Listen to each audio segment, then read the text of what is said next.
Over the past few weeks, as all of you know, our healthcare teams and really everyone in Northern Health, our mayors and communities, our leaders in Northern Health, our Northern Health leaders, our Northern Health healthcare workers, our MLAs of all parties, from Shirley Bond, the leader of the opposition, to Nathan Cullen, have spoken up and shown leadership in the need for everyone to get vaccinated. And people in the North have done, I should say, exceptional things in this period. And I want to start by saying today, thank you. Thank you to the healthcare workers who go above and beyond every day. Thank you to the business owners who are adapting the way they operate. Thank you to every single person who has taken the steps to be vaccinated. We are grateful to each and every one of you for stepping up in this difficult time. I want to say that the situation in the North, as we reported in detail on Tuesday and previous to that, is an enormous challenge, not just for the North, but for all of British Columbia. Just to put it in context, 58 people have been transferred by plane out of the North to hospitals, either in Island Health in their majority or in Metro Vancouver. 58. 25, for example, from the 2 Peace River local health areas. All of them very ill. Some of them without COVID-19, but without room for them at their hospital in their region so they can get high quality care. But the majority with COVID-19 in critical condition. It's a significant situation when you think about it, when you think about communities and the impact of that, of going from your family, say in Dawson Creek, 900 kilometers to Nanaimo Regional General Hospital or Victoria or Royal Jubilee Hospital. It is a powerful and profound thing, something we would not wish on anybody. They are sick, desperately ill, and it's been 58 so far. On Tuesday, I told you we have 40 base critical care beds in the entire northern British Columbia. That's not for COVID-19, that's for everything. And we've added 23 surge beds to support that. And they're staffed by some of the best teams of healthcare workers in the world. So when you're talking about moving 58 people out of health authorities that have 40 base critical care beds, all of them critically ill, that's a significant situation. And it demonstrates what we've said consistently, which is that we will do what it takes every day to support the North, just as the North did when we needed to support situations in other communities, in Fraser Health, or in Whistler, or in Surrey, or indeed earlier in the North, in Prince Rupert, where significant and special actions were taken to support people in communities. We do this for one another because we believe that that is what we do as British Columbians and as Canadians. We support one another in a public health care system that responds. But that being said, it doesn't mean that transfer is acceptable. It doesn't mean that the 260 cystoscopies that we've had to cancel in Northern Health, other patients who need care, who are crowded out of their hospital that they support, that supports them in a public health care system because of COVID-19. This is a significant situation, and this in the North. 58 people, 45 of them with COVID-19, all but one of them not fully vaccinated who have been transferred out, demonstrates why we need to continue to take action together, why we need a circuit breaker to address, continue to support all of the other steps we're taking in Northern Health. We are all in. We have thrown everything in but the kitchen sink, and the kitchen sink went in a week ago. We are doing everything we can to support the North, and we will continue to do that. But we also need to ask people in the North to do more. As you'll know, in early August, on August the 6th, we took actions, regional actions, in the Central Okanagan local health area, actions that were in fact taken back on September 13th after progress had been made. We took actions specifically across Interior Health on August 20th because of outbreaks and because of transmission in that region. We took further action in the Northern Health Authority on September 2nd. It was announced here, and it was put in place on September 7th. And then in the Eastern Fraser Valley, that part of the Fraser Health Authority that comprises of Chilliwack and Abbotsford and Mission and Hope and other communities, we took action on September 28th. In a period of vaccination, these specific regional actions and measures are what Dr. Henry and our regional health teams and our medical health, chief medical health officers, such as Dr. Kim, who's on the line for us from the north today, have been taking to address situations. And that is what we're announcing today, and Dr. Henry will be announcing today. We are committed to supporting the north every day. We need to take steps together to reduce transmission in the north. And I'm honored, as always, to introduce Dr. Bonnie Henry to detail those steps. Thank you, and thank you very much, Minister, for expressing the concerns that we've been dealing with across the north. As we know, there are pockets across the province where immunization rates are not high enough to prevent this virus from being transmitted and transmitted rapidly amongst people who don't have that protection. Earlier this week, we expressed our growing concern about the rate of transmission that we're seeing in many communities across the north. And I've been working with Dr. Jung and Kathy Ulrich and our teams to determine what it is that we can do that will put a stop on the transmission that we're seeing now, that will protect people from getting sick from this virus, ending up in hospital. And we know that it's affecting across the province. We are in a very different situation than we were in even a few months ago. The new variant, the Delta variant that we are seeing across the province, almost 100%, is way more transmissible. It spreads faster and it spreads with a small amount of exposures in a different way than what we have seen with previous strains of the virus that have been in our community in the last year and a half.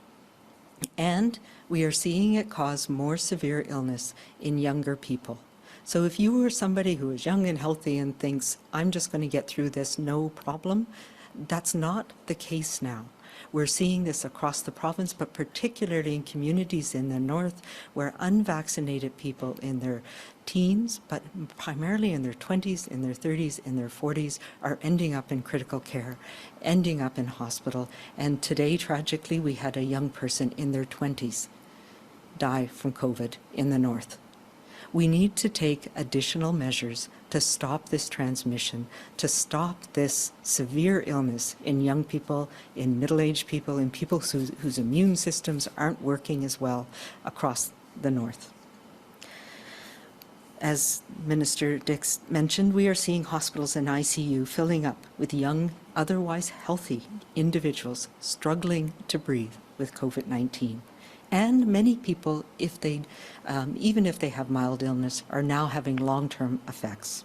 This is affecting not only the people who have COVID and their ability to get care, but as we're seeing now, it's spilling over into communities, meaning that young people can't get care for the issues they have, people who need cancer treatment, people who have heart attacks. It's now a challenge for everybody in our community, so we need to take additional actions. As you know, regional orders came into effect in September, and today additional regional orders by Dr. Kim, the Chief Medical Health Officer, under the Provincial Health Officer order will come into effect. And we will be stepping up the restrictions that we already have in place across much of the north. We are doing this to stop transmission where it is greatest, and that is those indoor gatherings where we're coming together, where we're not necessarily wearing masks, where we're mixing with unvaccinated people, and this is where we're seeing spread. These changes will apply to the entire Northern Health region with the exception of the local health areas west of Kitawanga, including Terrace, Kitimat, Haida Gwaii, Prince Rupert, Stikine, Telegraph, Snow Country, and the Niska areas. So those are areas where we have seen this virus not being able to spread because of those high rates of vaccination and people taking the precautions that we've asked. But effective midnight tonight through Friday, November 19th, we're trying to make this as time limited to address 2 incubation periods, to stop the hospitalizations, to stop the severe illness. The following orders will become in place. Personal gatherings, both indoor and outdoor, will be restricted to fully vaccinated people only. If you are unvaccinated or have unvaccinated people in your households, then you need to stay with your household only. In addition, indoor gatherings will remain restricted to 5 people and outdoor gatherings to 25 people if they are all fully vaccinated. All indoor and outdoor organized events, so these are the weddings or parties that you are having with an organized event, require a safety plan, a COVID safety plan like what we had in place. It requires everybody to wear masks and to ensure that everybody is fully vaccinated, and that means using the BC vaccine card to ensure that any attendees are fully vaccinated. Indoor events will be limited to 50 people, even fully vaccinated, and outdoor events up to 100 people are permitted. We've had a lot of challenges, and I've worked, and I want to give my thanks to the many faith leaders across the north and across the province. We have put in guidance to help ensure safe practices, but unfortunately with the amount of transmission we're seeing in the north, it is no longer safe for us to have mixing of people who are unvaccinated in these worship settings.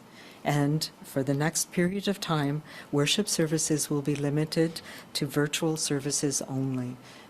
We can have single-person services where you can go and have quiet reflection in a religious service, but like what we had in the spring, we're now going to be restricting in those areas where transmission is greatest, those high-risk environments, including worship services.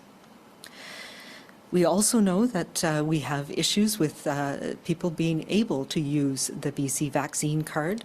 It is an effective measure, and we've seen that in many communities, to ensure that we are mitigating any risk in some of those indoor environments like restaurants, bars, and nightclubs. Right now, we are seeing that those are not enough in areas in the north, and restaurants will continue to allow in-person dining or inside dining with the use of the BC vaccine card. So if you have full service, meal service, but we are restricting the serving of alcohol to 10 p.m. For bars and nightclubs, unless a full meal service is provided, these premises with a license to serve liquor must now close at 10 p.m. Oh, sorry, I'm sorry. Will now be closed for this period of time. In addition, sports events with spectators, so indoor and outdoor, will be limited, as we know, to 50% capacity. They must have a COVID safety plan, and attendees must wear masks when in the indoor setting, and they must use their BC vaccine card to show proof of being fully vaccinated to attend as a spectator. In addition to these changes, we are strongly encouraging people to remain within your community unless it is essential to travel for work or for medical reasons. We know this virus right now is spreading rapidly, and we take the risk from where we come, we take it with us when we're traveling, we bring it into that community, and we take that risk home with us. We know this virus transmits most easily to those people we are closest with, the people that we are with in indoor settings where ventilation may not be great, where we're not wearing masks, when we're eating, when we're talking loudly, when we're singing with each other. Those are the things that we need to scale back now so that we can stop this transmission, we can prevent those people who are not yet protected through vaccination from getting seriously ill. We can take that pressure off our healthcare system. These measures are to stop transmission and to save lives. We're talking about our children who are too young yet to be protected, and people whose immune systems are compromised, where they can't mount a strong immune system, even with the 3 doses that we are now recommending. These are not orders to be gamed or to be got around to try and float the rules because you think they don't apply to you. These are your community members. These are your family members. These are our family members who are being affected.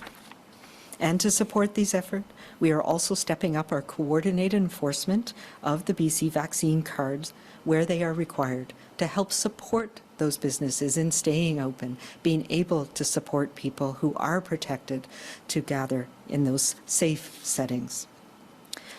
We do not take these actions lightly, and I recognize the impact of what we are requiring of everybody living or working in the Northern Health Region and across the province. We are intending this circuit breaker to save lives, to lower the rates of transmission, to allow our hospitalizations to stabilize, and enable us all to come back together safely to celebrate during the upcoming holiday season, I hope. Along with this, I just want to make people aware, I've talked about this in the last couple of media briefings that we've had, that we are, that a PHO order for healthcare workers outside of long-term care, so in acute care and community care. That order is posted now on the PHO website, and it is broad. It covers healthcare workers that are staff for our health authorities, the PHSA, the BCEHS, Providence Healthcare, anybody who works for the Ministry of Health and Mental Health and Addictions, as well as employees, contractors, and health professionals in the community. So I want people to be aware that it is very broad. It is because we recognize the absolute importance of protecting healthcare workers by making sure we are immunized, to protect ourselves and our families, to protect our colleagues so that we can continue in our very stretched system to provide care for others as well, and to protect those most vulnerable that we care for. The order will require staff to report their vaccination status to their employer, and students are included as well. And we will, staff must have at least one dose of vaccine by October 26. Follow prescribed preventive measures that we've talked about, and get the second dose within 28 to 35 days. If people do not have their first dose by October 26th, then there will be increasing provisions for them to be off work and progressive enforcement up to and including termination. So the order contains rules for outside healthcare, personal care support, personal service, and other outside providers, as we call them, with respect to access and vaccination status, similar to the requirements already in place for long-term care and assisted living. I also want to say that this order will apply to regulated health professionals in private practice, and I'm working in a process with the colleges to make sure that we have that in place in a way that supports physicians, nurses, dentists, all of the health professionals across our province to be protected and to protect those we care for.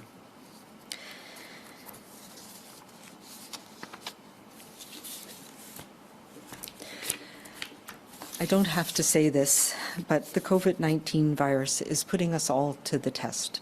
And we have seen in some parts of the province where we've been able to manage and to cope and to suppress the transmission, and that is the good news that we're seeing. But there are regions of the province where we have not yet made enough progress to get there.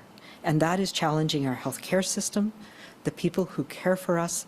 It's causing hardship and it's causing loss. But we have a way through this storm, and through the vaccines that we have and using all of our layers of protection, following all of the public health orders that are there because we know they work to protect us, to keep our families, our communities, and ourselves safe. Follow the guidance we have in place. And let's all continue to do our part together here in BC while being kind to each other and remembering the importance of staying calm and staying safe. Thank you.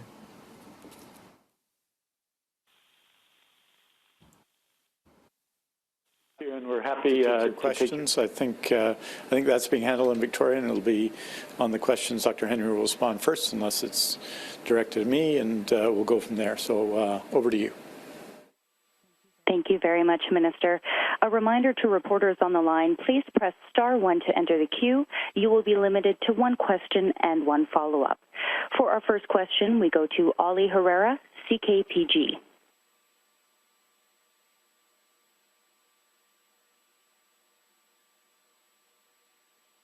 Ollie, are you there?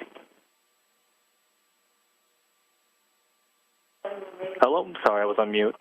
Hi, Dr. Henry. My first question is: can the province confidently figure out which demographic is responsible for the rising cases in Northern? Yeah, it's not just one single demographic. We know there are very high rates of vaccination in older people. We are seeing some breakthrough in older people, particularly in long-term care homes. So we know that it's not enough for them to be protected with vaccination by themselves. And it's one of the reasons that we've started to give a booster dose to residents of long-term care. We know that the immunization rates are lowest in the 12 to 17-year age group, even though they have been eligible for some months now. And we are starting to see increasing movement in some communities in the 20s and 30-year-old age group and 40-year-old age group. But I will ask Minister Dix to address this because I know you have the numbers off the top of your head for many of the communities in the north. I will say that what we are seeing now, though, it is unvaccinated younger people, people in their 30s, their 40s, their 50s, who are getting severely ill and sadly are dying, and they are unvaccinated people. Please go ahead.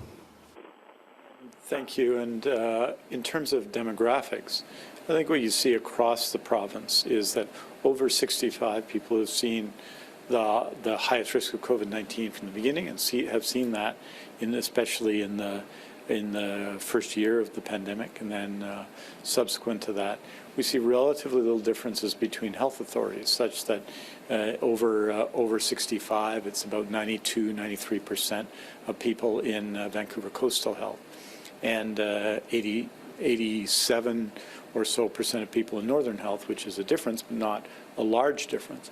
Where we see the largest difference is under 65 of adults, where the rate of vaccination overall across Northern Health is at about 79% today, first dose over 12, compared to, say, 89% or 90% in Fraser Health, and 92% in Vancouver Coastal Health, 90% on Vancouver Island, and the mid-80s in the Interior Health Authority. So that's across the board. Where we see the highest differential is certainly in those categories of, for example, youth 12 to 17, and people in their 30s, people in their 40s, where we see a significant difference between Vancouver Coastal Health and the North. So I would say we need adults working age under 65. Many people work over 65, but between up to the age of 65 to increase vaccination rates across demographics in the North. And obviously you see different communities as well with significantly different rates of vaccination. Kitimat, for example, is in the 90% plus range and has been for some time. Prince Rupert is in the mid-80s, but other communities are lower than that. And we're making significant efforts. No community has raised its vaccination rate more than Fort St. John, but we're still at 72, 73%. We need that to be higher. And so what we're saying to everybody in the North is there is a path here. This is the frustrating thing for healthcare professionals, is that many of the cases we see in critical care today in BC, in our hospitals, people struggling to breathe, are preventable by vaccination. It's available in all communities, and everybody needs to do it. That is the path that we need to follow. Yes, the measures are important over the next month, but we need to continue to raise those vaccination levels. And if we do that, we can significantly improve the situation. But we have to continue to do that, continue to work on that, and I expect that people will. And it's time to get vaccinated everywhere. Ali, do you have a follow-up? Yes, my follow-up question regards military help. I know in Alberta they've brought out the military to help out with the workload in hospitals. We have a local nurse here who told us there's about more than 400 open jobs. So does the province have any plans right now to potentially bring military help to these hospitals, especially here in the North? And so, Minister, I'll ask you to address that one, I think. I think the issue and what we're doing and what we've been doing is very different than in Alberta, where we see dramatically higher hospitalizations in critical care, and we want them to succeed because when they succeed, we succeed, and we're very supportive of all the efforts made by health professionals in Alberta. Right now, if you look at critical care in our province, we are within our base bed capacity overall, but in the north, with 58 patients essentially in the south, you see how we've responded. And it's been a massive response to ensure that we have adequate resources. Yes, there are unfilled positions in the north. We're working hard, and we've put together announcements and programs to address that, and we're going to continue to do that. Right now, it's not the military we need. What we need is vaccination. What we need is a reduction in transmission, and that's what we're doing. So we are dealing with the situation. It's basically, if you look at BC as a whole, a very similar number of people in hospital now as were in hospital a month ago. But what has changed is that we've had to cancel some surgeries and other procedures and exercise management, meaning that some people who would be getting care sooner are getting it later because of the spread of COVID-19. So our teams everywhere and in every health authority are doing a great job. There's no easy answer. We've got to do it. We've got to continue to give all of the focus we can to hiring more people, especially in the north, and that's what we're doing. But right now, it's not an issue of bringing the military in, but it is an issue of increasing vaccination so we can reduce those rates. And in the meantime, everybody in healthcare in BC is doing everything they can to support the north. For the next question, we go to Matt Preprost, Alaska Highway News. Hello, good afternoon. Thank you, Dr. Henry and Minister Dix. Just to clarify the orders that were announced today, particularly for organized outdoor events, are you saying that people will need to be fully vaccinated to attend Remembrance Day services in northern BC? The short answer is no. What we're talking about is an organized party or a wedding or that type of event. Those types of important ceremonies are what we call, in our sort of technical language, flow-through events, where people are able to keep a distance from each other, where it's outside. Having said that, we encourage people to keep them small, and I know we've worked with the Legions across BC and the Yukon last year and again this year. Keep it small. Invite only immunized people to come and others to watch it on TV or in a small place by themselves. We know that the few veterans that are still with us from the Second World War, we know that people who want to come to Remembrance Day ceremonies are also people who are more likely to have severe illness or to be susceptible to COVID. So let's respect them, keep the events small, wear a mask, keep your distance from others, keep them outside, and have those measures in place to protect each other. Matt, do you have a follow-up? Thank you. Yes, in regards to the vaccination clinics, particularly here in Fort St. John, obviously the mass clinic that we had at the mall has closed, and the clinics have moved solely so far this month to the public health unit, which, if you crunch the numbers, has been keeping busy, doing well over 20 shots an hour. But accessibility, supply, availability continue to be a concern, whether that is not enough people to administer doses, people looking for, say, AstraZeneca over Moderna or Pfizer, or people not being able to get a shot through their local pharmacy. What's being done to address accessibility, supply, and availability concerns for people who want to get vaccinated here in our region? I don't think demand is that low. Actually, I think it's higher than the recent numbers actually suggest. I absolutely agree with you, and we've been working with IMS-BC and with the North to try and expand the opportunities for people to get immunized. I will say as well, Northern Health has a number of clinics with some of the large industrial camps and employers across the North, which have been stepping up and requiring immunization of workers. And I know there's plans to increase availability. I will just say one thing about, we do have supply issues in resupply issues in a limited way, particularly in the north where we have many small communities. So at some clinics, one or the other vaccine may be the only one available, but we can make provisions for people to come back at a time when the other vaccine is available. I also continue to encourage people to take what is there on the day that you arrive. The Pfizer and Moderna vaccines are interchangeable. They are both very safe and effective, and we're learning more and more about how effective they are. And before people say it, I know there's been concerns about having a mixture of Pfizer and Moderna and travel, and that is being worked on, and I am confident that we'll have that sorted out in due time.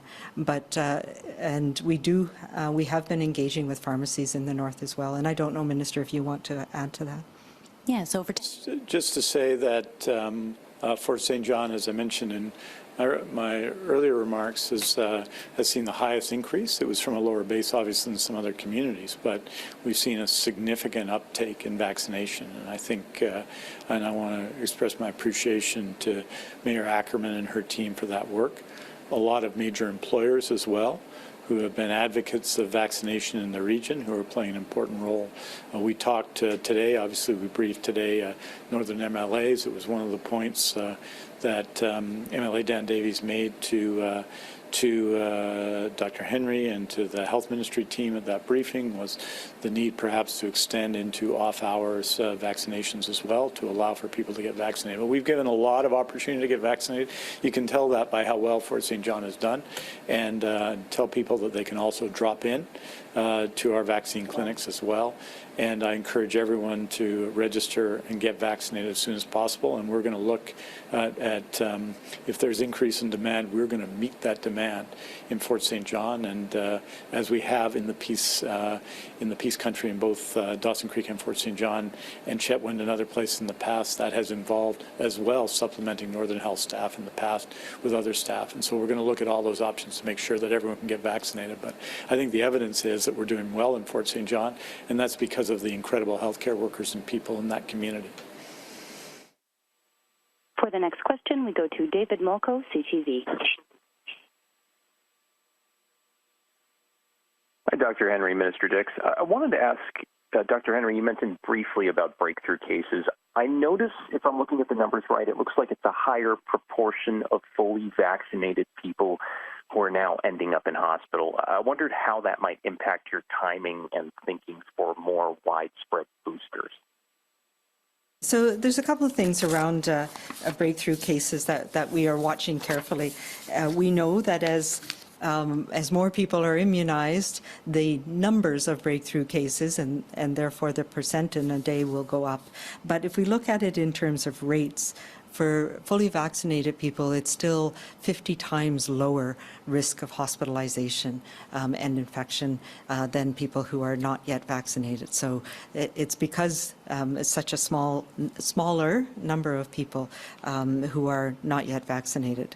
In terms of booster doses, we are looking at this, and we started with people who don't mount a strong immune response to their first series, so the first 2 doses, so people on cancer therapy, solid organ transplants, people on dialysis, and we have started that program to provide a 3rd dose to try and get them a boost at all of the primary series, and we started booster doses for our elders and seniors in long-term care.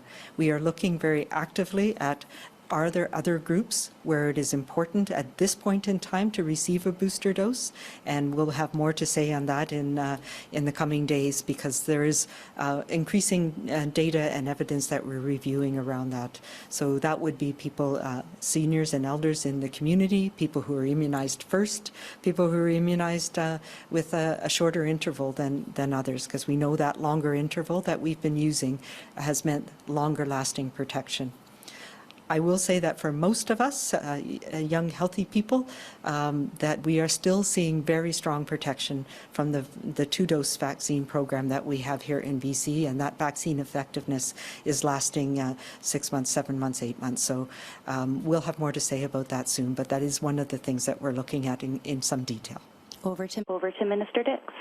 Remind you, 89% of people have received their first dose immunization. 82.9% have been fully vaccinated in BC. That's the vast majority of people. So 82.9% fully vaccinated. An additional 6.1% have received their first dose partially vaccinated, many waiting for their second dose now. There's a delay, there's an interval between the doses. And so obviously that means that the vast majority of people are vaccinated in BC. If you look at the critical care numbers, yesterday there were 153 people in critical care, essentially, in that case, less than 10% of those. In a province where almost 90% of people are fully vaccinated, are represented by fully vaccinated people. So there's a tendency to look at the difference between 16 in one day and 13 in another day. If BC was made up solely of fully vaccinated people, we'd be in a completely different situation. This is a pandemic of the unvaccinated.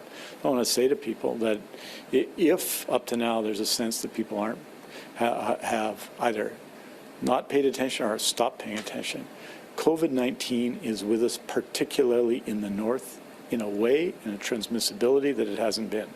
And this is the time to get vaccinated. You need to take this seriously. You need to take it seriously for your own health. Someone passed away in their 20s in the north today, and you can imagine how their family is grieving.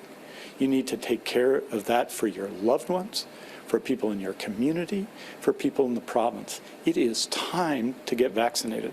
There is going to be all kinds of details about the increases amongst those who are fully vaccinated, and there have been, so far, clinically vulnerable and people in long-term care, about 40,000 people who've got a third dose either to complete their course or to get boosted against COVID-19, all of them seriously clinically vulnerable. Those steps are going to be taken. But I would say to everybody, it is time to take this as seriously as you would as if your health was at stake, because it is, because of the ones you love's health is at stake, because it is, and take the actions and the measures that have been put in place today and the need to get vaccinated with all the seriousness that you would with anything else that threatened the ones you love. David, do you have a follow-up? I do. Dr. Henry, just on transmission, I wanted to follow up on the U.S. land border reopening to Canadian travelers, maybe more movement because of that. My question is, are we seeing travel, whether international or between provinces, significantly play a role in spreading the virus at all? And a second part of that, I know it's federal jurisdiction, but do you support continuing mandatory negative testing for those coming into Canada? Yeah, so complex questions. We were actually on a call today with Transport Canada and CBSA about some of these issues. We have seen some introductions through travel, and it has varied as we've gone through this pandemic. The travel restrictions have been effective, and if we look at last year respiratory season, the international travel restrictions that were in place meant that things like influenza was almost non-existent, well, essentially non-existent here in BC anyway, last year. We are seeing other respiratory viruses start to increase in the community now. And part of that is because we're moving around more and we're getting together more. We're doing more things, and we can do that because of vaccination. We have a program at the borders now, and there's a risk assessment that's been done where pre-screening, somebody having a negative test before arrival, is actually a very effective way of preventing somebody who has active COVID from traveling. So for international travel by air, I think that will still remain a part of it. It's less of an issue in the land border from the data that we've seen. So I know we're looking at whether it's still going to be required at land border crossings, particularly with the U.S., obviously, as we move into November, when that's going to happen. And I think the more important will be making sure that we have vaccination status and that people can prove they're protected through vaccination. So we have seen a decrease in the introduction of new strains through travel once immunization came into effect, and since the borders have reopened to international travel, the fact that we are requiring both the testing and the proof of vaccination has kept that at a low level. For the next question, We go to Richard Zussman, Global News. Minister Dix, I'm hoping to get an update from you in terms of the number of COVID cases linked to Willingdon Care Centre. How many of those are in the residents and how many in the staff? And for Dr. Henry, considering the rapid increase in cases we've seen at the care center, does this show that we were a little bit too slow to put booster shots in place to protect the most vulnerable in long-term care and the other most vulnerable in our population? No, I'll start with answering the second question and then turn it over to the Minister. There's always a timing question, and we look at our immunization rates. We look at the vaccine effectiveness that I presented, the data from BC CDC, and we are seeing strong protection. Where our challenge is 70, 20, 70, 17, or 65, 22, but it's available of the number of people who are tested positive for COVID-19 is part of the report we did this morning. There have been a number of people who have passed away. As you know, we don't report that immediately. It takes some days sometimes to report it. I understand that there have been a significant number of people who passed away at the Wellington Care Home from who, when they passed away, were positive for COVID-19, which is obviously a huge consideration. So the steps we've had and continue to take in long-term care are significant, including third doses, including high-dose flu zone for everybody to protect against the flu. Obviously, the mandatory vaccination for staff, all of those are recent steps, and then all of the other steps from the single-site order to others that we're taking in long-term care. We've had a number of cases in the last period in long-term care, particularly in interior health, but Wellington is currently, by a significant margin, our most significant outbreak, and so that's why we're taking the steps we are. But those are the case numbers, and I think you'll also see an increase in the number of people who passed away reported over the next number of periods related to the Wellington Care Home. It was 3 in the report this morning, but I believe once we report over the next couple of days, we'll be up to 10. And we'll come back to Dr. Henry here in Victoria. Minister Dix, there was a little bit of confusion off the top, so perhaps you'd like to speak after Dr. Henry for this question to reiterate your first few points that you made in that response. I'll now hand it over to Dr. Henry to answer her portion of the question. Jumped in with answering the second question first, which was around, the timing of booster doses. This is obviously something that we've been watching really carefully. We've been looking at the vaccine effectiveness. We've been looking at outbreaks. We've been looking at how we've been able to manage them and suppress them. And we have seen that when this virus, particularly the Delta strain that we're seeing, is introduced into those communal living settings with very vulnerable people, that it can spread very quickly, very rapidly. And we were looking at the data from around the world of when is the best timing. And the National Advisory Committee on Immunization, as you know, recommended 6 months between dose 2 and a booster dose. And that's what we have gone with here in BC. It is out there now. We are immunizing residents across the province and in many cases concurrently giving protection against influenza for the coming season. And we are looking at the very same data. We have good data that shows us that seniors and elders in our community are still well protected, but we know that other places around the world that does wane over time, at least from infection, although we seem to have good, strong protection against severe illness for some time. But it just reminds us that this virus is here. It's in our communities. It's spreading.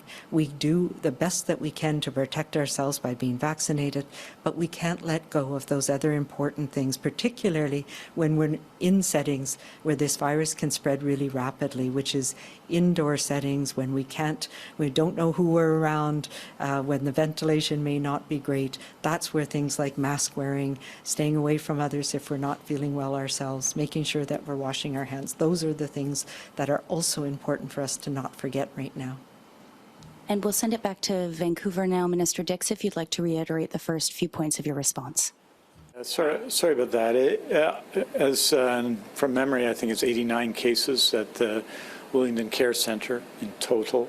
I think in the range of the significant majority of those cases are residents. I think it's 65 to 70 in that range, 17 to maybe 25 are among staff, and that information is available on the report that was sent out this morning. As noted, as I noted in my first answer, Richard, I think on that report, 3 people have passed away, more people have passed away, and we'll be reporting those out in the coming days. I believe the number confirmed with COVID-19 as we report out those cases, whereas the number of days lag will be right now is 10, and that's a significant tragedy at the Willingdon Care Centre and for everyone involved there. And so what that tells us is all of the steps that Dr. Henry has described are needed to continue to protect long-term care. Willingdon is our most significant case. We saw some significant cases in August of care homes with very important outbreaks in the Interior Health Authority, and we have to continue to take steps to protect long-term care, and that's why the vaccine mandate came in effect on Tuesday. That's why we've got third doses. That's why other orders to protect long-term care settings are in place for all of those reasons, to ensure that because of the vulnerability of people there, to ensure that they're protected to the maximum possible degree, as well as being able to live as normal a life as possible as you can in those settings during a pandemic. Okay, Richard, do you have a follow-up? As we look at these boosters now for those in long-term care, but also extended to those who are clinically vulnerable, what factors being at play in terms of what vaccine people are receiving, Dr. Henry? You know, some of the guidance that's being given is that if you received Pfizer for your first 2, it may be better to get Moderna as a third. You know, what numbers are we looking at to indicate that? Are you worried about what that may mean for people in terms of mix and matching? And what is the advice for those who have received multiple doses of AstraZeneca, considering that is no longer available as a third dose? Right. So a couple of things. Booster doses will be with the mRNA vaccines. Right now, they're an off-label use. They're not approved by Health Canada for use as a booster dose. However, we do use a number of things off-label, but the booster doses will be primarily with mRNA vaccines. So somebody who has had AstraZeneca, you can expect, if and when we need a booster dose, that it will be with an mRNA vaccine. And that is because of the studies that have been done showing their effectiveness as a booster dose. Whether you get Pfizer or Moderna, depending on what you've had before, or whether it makes a difference, that's something that is interesting because we are increasingly getting more information about which one works as well or better than the other. And there is ongoing information, mostly based on what we call immunogenicity, so the antibody levels in our blood. And as I've said many times, we don't yet have an absolute correlate of protection, but that Moderna seems to give higher antibody levels that stay longer. So Moderna vaccine, it's not surprising if we think about it, it's got a higher amount of the antigen, the mRNA in it, compared to Pfizer, and it does give it seems to give a stronger response. For specific groups, though, Moderna is preferred, and that's for people who have solid organ transplants, some people who are severely immune compromised, and the studies that were done with a third dose using Moderna gave a higher proportion of people who developed a stronger immune response. So we have been preferentially saying that people should use Moderna if you're somebody who's had a solid organ transplant, or it gives the best possible chance of boosting that immune system and getting it up there. So a full dose of Moderna is something we're also recommending for long-term care, but it's not as clear for people in long-term care whether there's a significant difference between Pfizer and Moderna. So it's whatever's available. I will say we're not going to be changing our definition of what is fully vaccinated right now with booster doses. The vaccine card, for example, will be based on the 2 doses, or currently a single dose if you have J&J.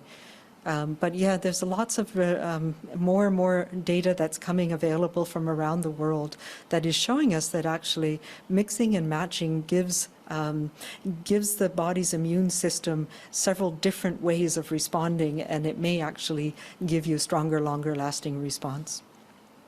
We have time for one more question. And we'll go to John Hernandez, CBC. Hello there, and I'll just ask for answers in both English and French. Just going back to the border, the U.S. hasn't indicated if it will accept travelers with mixed doses.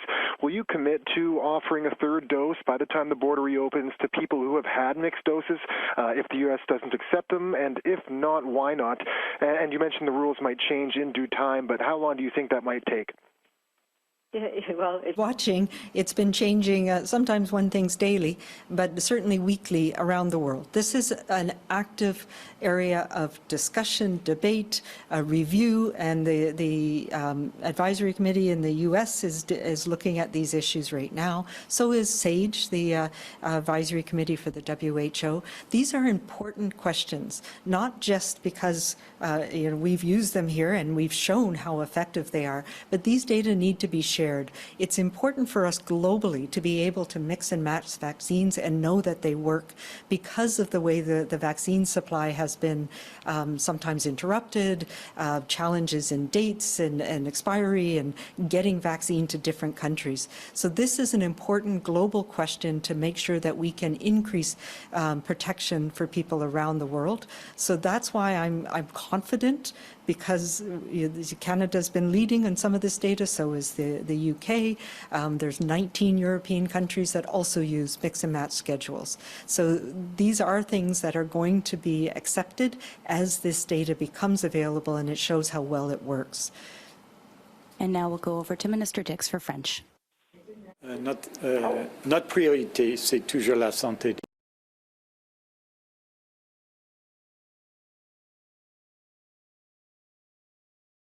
Le COVID-19.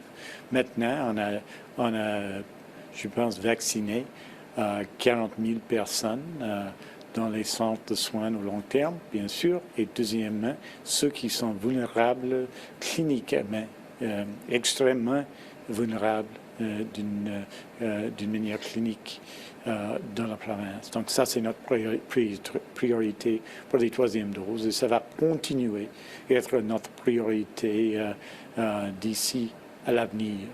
La question de l'acceptance des autres pays dans le monde de ce qui se passe et ce qui est évidemment réussi, c'est-à-dire la décision de donner des doses aussitôt que possible aux gens malgré le type. Ça, c'est une politique réussie en termes de santé. C'est une question politique pour d'autres pays et on travaille fort pour assurer que tout le monde est en mesure de voyager. Mais notre priorité pour les troisièmes doses, c'est ceux qui sont vulnérables, premièrement, ceux qui vivent dans nos centres de soins au long terme, et ça va continuer à l'être.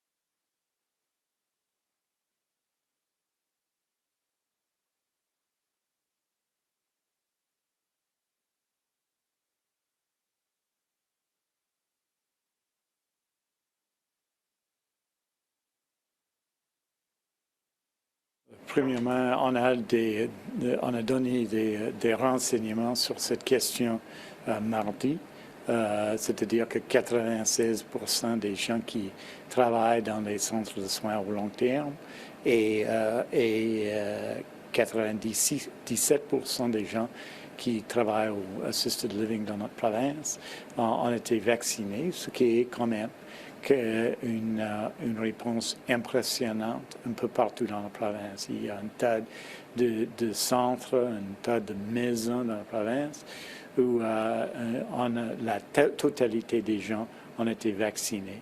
On a, comme je viens de dire, 1900 personnes qui n'étaient pas encore vaccinées et ce qui est clair, ce qui est et cela suit de notre décision d'il y a plus d'un mois maintenant qu'ils ne travaillent pas actuellement et ils sont au congé sans être payés actuellement. Donc c'est tout le monde dans ces catégories. Il faut dire que des gens souvent travaillent dans le secteur au temps partiel ou provisoire. Et donc, bien sûr, il y a un nombre signifiant de gens qui sont dans ces catégories. On travaille fort partout dans la province pour répondre à cela et on voit cela dans tous nos centres. Notre but, évidemment, c'est d'assurer la santé des gens qui habitent nos centres et qui travaillent dans nos centres avec cette mesure et on est confiant d'être en mesure de le faire, mais c'est pas facile. What I said in French was it's not easy, obviously. The vast majority of people in long-term care, 96%. The vast majority of people working in assisted living, 97%, have received at least a first dose vaccination from COVID-19. And the rule is very straightforward. It's a provincial health order. It applies to everybody. So that means if you're not vaccinated, you're not working right now in long-term care and assisted living. Dr. Henry has talked about the order for acute care that was and the order for acute care in other parts of the healthcare system that will be coming in force October 26th, and that has been posted now. But in long-term care, the situation is you have to be vaccinated. And the reasons for that, I think, are obvious for everyone. It's the protection of those working in the sector, the protection of those living in long-term care and assisted living in our province. And you don't have to, to have seen the significant impact on that on people's lives over the course of the pandemic is, I think, obvious why that's important. It's also important because we don't just want, this is where people live, these are their homes, and we're often in long-term care, people are, because they're, in some fashion, their bodies have failed them, but we need people to be able to continue to see the ones they love, and that means ensuring that everyone's vaccinated so that we can have more normal life and normal activity. People paid an extraordinary price in long-term care, and these actions, the vaccine mandate, is a requirement for us to continue to ensure people are protected, and we intend to see it implemented. It has been implemented, and I want to thank all the people working in long-term care and who've worked very hard on this. And it's my hope that even more people amongst the people who are not vaccinated at the moment will get vaccinated and continue to do that important work, because our long-term care workers have been, I think, a source of inspiration and courage in this pandemic, and we want to continue to work together, all of us, as part of a team.